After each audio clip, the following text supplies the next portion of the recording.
England, 865 AD. The great heathen army lands, not a raiding party but an invasion force intent on conquest. At its head, a man who reportedly could not walk. They called him Ivar the Boneless, and to this day, no one knows why. Our primary image of this leader comes not from Anglo-Saxon observers who faced him, but from Icelandic sagas written centuries after his death. In 13th century texts like Ragnar's Saga Lodbrokar and Thader af Ragnar's Sonum, writers recorded a striking physical description. They claimed Ivar had no bones at all, describing his limbs as soft as cartilage, and stating that his warriors had to carry him into battle on a shield. Yet, these same medieval storytellers did not depict a weakling. Instead, they paired his physical vulnerability with a terrifying mind, attributing to him unmatched wisdom, cunning, and cruelty. This dramatic contrast served a clear literary purpose, explaining how a man unable to walk could command a ruthless coalition. Historically, these accounts remain unproven, representing legend rather than confirmed biography. Modern historians analyze the nickname Boneless as an interpretive puzzle, separate from a clinical diagnosis. Because the written descriptions appeared hundreds of years after his life, surviving records leave the physical reality unproven. One theory identifies osteogenesis imperfecta, a genetic condition causing brittle bones and weak limbs.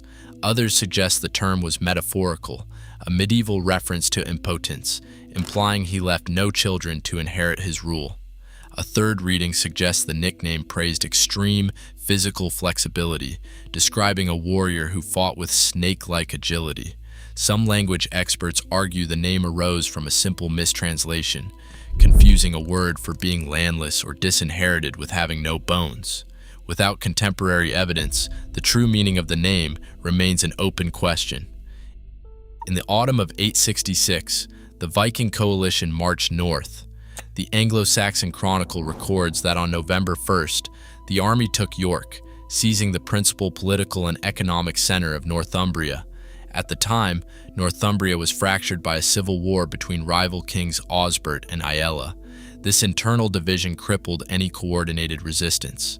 By March of 867, the two rivals united in a desperate bid to reclaim their capital.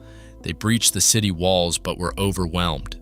The Chronicle reports simply that both kings were slain on the spot.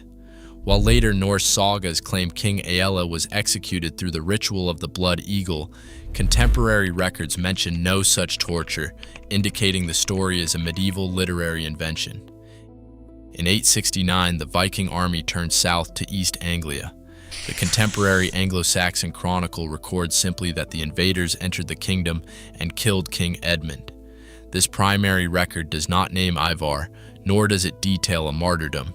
The accusation that Ivar ordered Edmund's execution emerges only in hagiographies written over a century later. Instead of relying solely on force, the campaign favored political coercion. The Vikings established client regimes, referred to by modern historians as puppet kings, to secure conquest through negotiation and replacement. In neighboring Mercia, they later installed Ceolwulf, a local noble whose authority depended entirely on Norse military backing. Sustaining the Viking invasion relied on calculated logistics rather than continuous combat.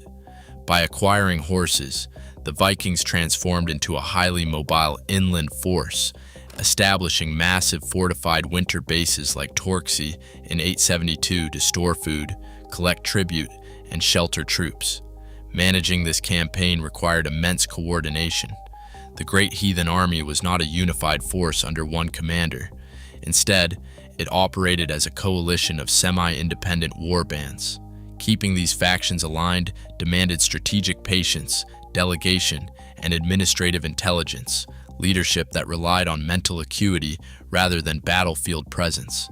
Yet, as this coalition consolidated its grip, the question remains: how much of this coordinated strategy can be personally attributed to Ivar? Contemporary records provide a fragmented, clinical picture of the warlord himself, far removed from later legend. In Ireland, the Annals of Ulster track a Norse ruler named Imar, who dominated the Irish Sea. Most historians identify this king as Ivar, though no 9th century document explicitly links the two names. Meanwhile, the Anglo-Saxon Chronicle records the English invasion under the spellings Inwar or Ingwar. These annals preserve troop movements and political outcomes, yet they remain silent on Ivar's personality, appearance, or voice. While his father Ragnar remains a figure of myth, Ivar left a genuine historical footprint. During the winter of 873, the army constructed a D-shaped earthwork at Repton.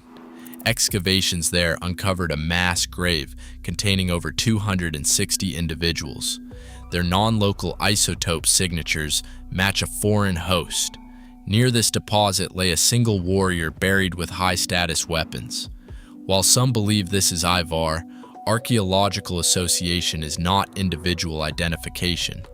No runic inscription or genetic data names the body. The Annals of Ulster record that Ivar died in Ireland in 873, before the army finished wintering at the camp.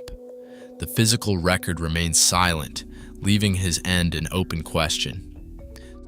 Sagas celebrate the myth, but history demands the truth. Ivar's legacy proves that the sharpest weapon is always the mind. Subscribe for more deep dives into history's greatest strategies.